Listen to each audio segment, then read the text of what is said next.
Hello music fans, music geeks, and music freaks like me.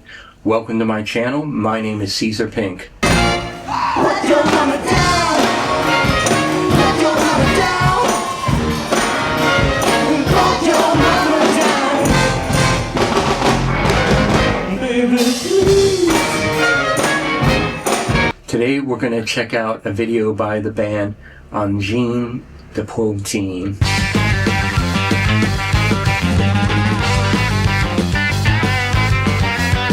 Before we get started, please like and subscribe. All the proceeds from this channel are donated to charity, the Arete Living Arts Foundation, a group that, among many other things, helps struggling artists and helps create art that is thought-provoking and meaningful. Now this group, Angine de Poitrine, I hope I'm pronouncing that correctly, they've created quite a buzz recently. The radio station KEXP has a online podcast, or whatever you call it, where they have artists come through and play live in their studio, and they broadcast it. And they appeared on there, and it really created a buzz, at least in the underground, about this group. When they first appeared on there, I watched maybe 20 seconds of it, thought, oh, this is interesting, but really didn't view any more. I mean, what catches your attention is that these guys wear these crazy papier-mâché costumes with polka dots on them, and it's just a drummer and a guitar player. And I don't know if they ever reveal themselves. Apparently what happened is they were playing at a venue, at a club in Canada where they're from. They formed, I think, in 2019, but they were booked for 2 sets, and they were afraid that people wouldn't stay for 2 sets. So they made themselves 2 different groups, like a different group for each set, and then in one of them they came out with these costumes. They said it was kind of a joke, absurdism, or something like Andy Kaufman might do.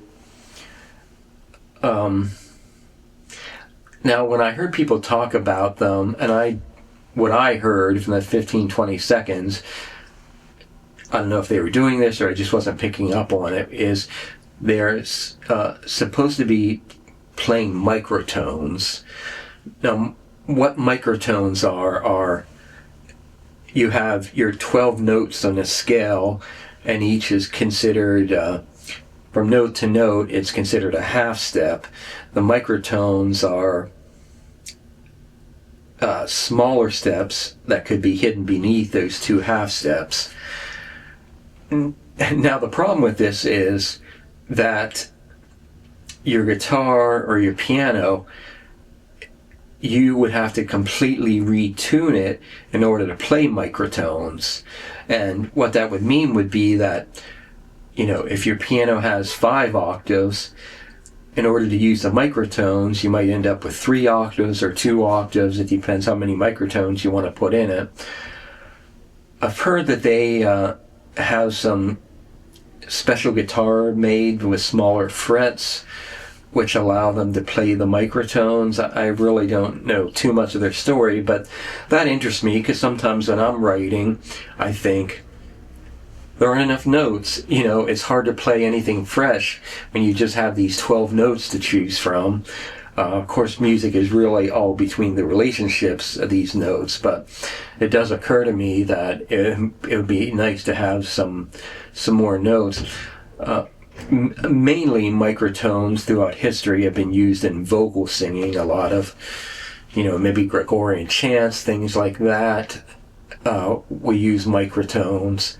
But it's something, you know, I've heard different people, there's I think an operatic vocalist currently who's using microtones.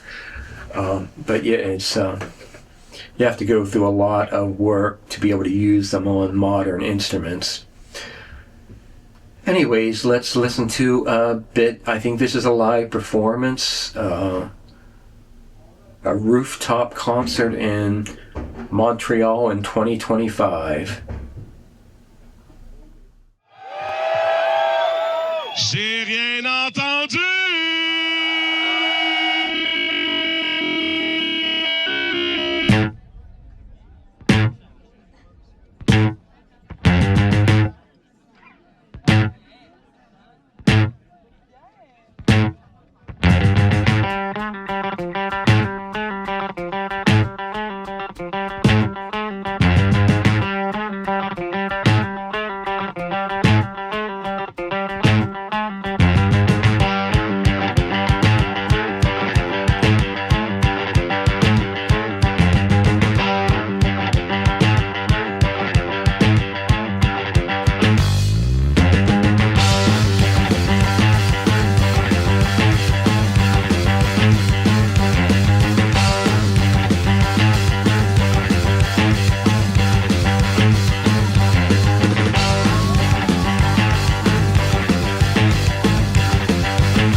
Now, one thing interesting about the costuming is that, I mean, this is fairly experimental music, or at least it's not the kind of thing the mainstream usually listens to. But having the funny costumes gets people's attention and opens their mind. You know, if they're being visually stimulated, they're more likely to open their minds to things they wouldn't normally listen to, and more experimental things. Now, as far as the music, one thing I noticed, they must be using some looping in this, in the sense that the guitar player is playing a rhythm and recording it, and then looping it so it repeats. That can be done while you're playing with a foot pedal. And then he switched to the bass and then switched back. I'm not sure about whether they're using any microtones in this.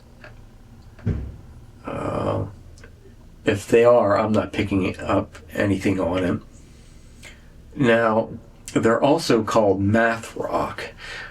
Math rock refers to music where the time signatures, like, say, one person is playing in 5/4 time and others in 4/4 time. And when you do that, things will kind of slip. Let's see, how would it be?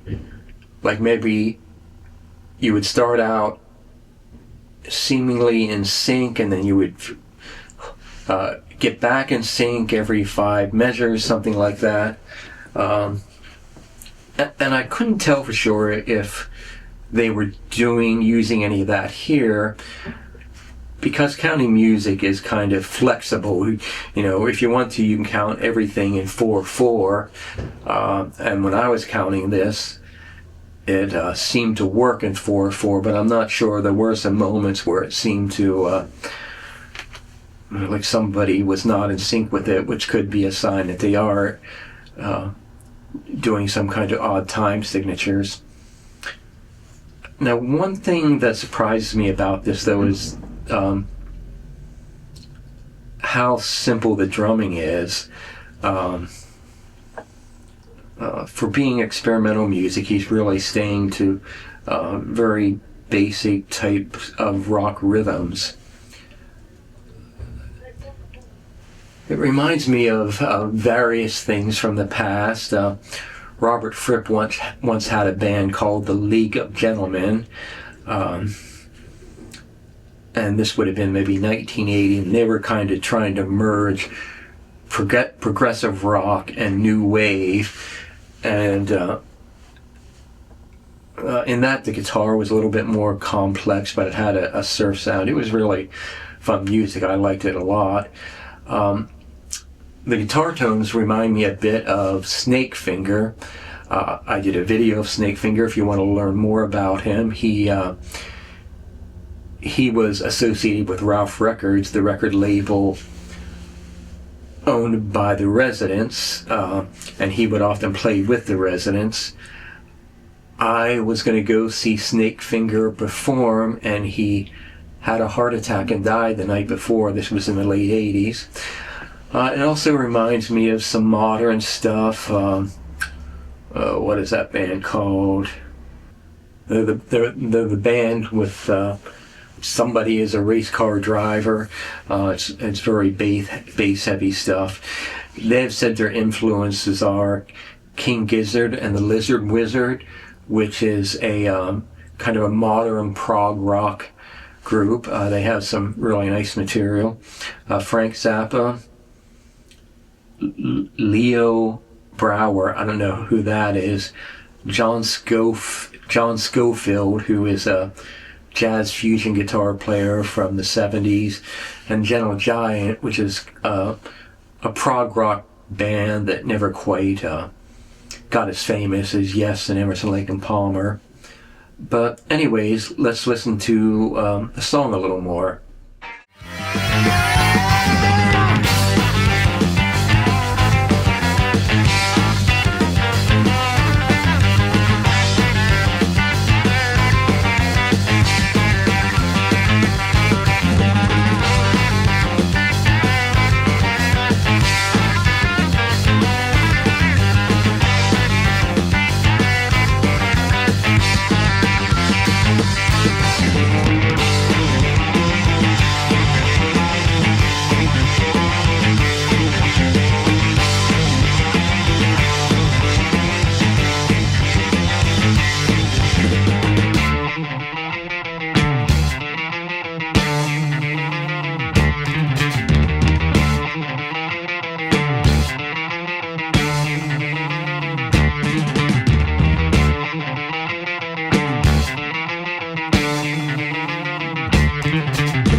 Now, I mentioned the drumming being simplistic, but there's actually something really smart about that, which is that it's kind of danceable. And again, if you're trying to get people to open their minds to more experimental music, having a beat they can dance to is very helpful.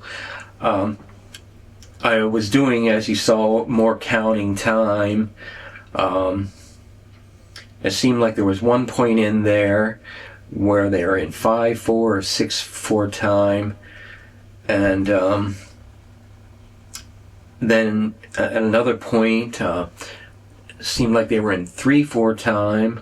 But what I wasn't sure, as far as I can hear, the drummer and the string player were both playing in the same time signature, but when the drumming is kept simple like that, it's a little bit easier for the drums to kind of keep, 2/4, 4/4 time, and the guitar and bass to go in whatever odd time signature they want. Now, I heard something that sounded like a little bit of vocal to me. I'm not sure who was singing that or where that came from. That part reminded me of a group called Chrome, who was also on the Ralph Records label. And if you don't know, Ralph used to be a term people used for vomit. And Ralph Records had all these strange bands, which would probably make the pop music listener vomit, so I always found that amusing. But let's listen to the end of this.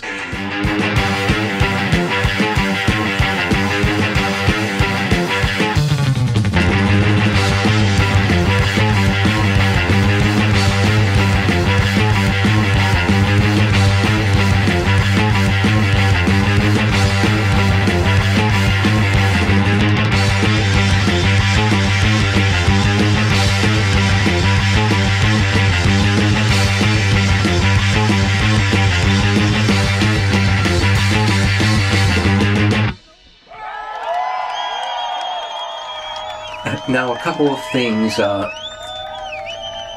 also interesting about the music is it does have kind of a new wave minimalism to it.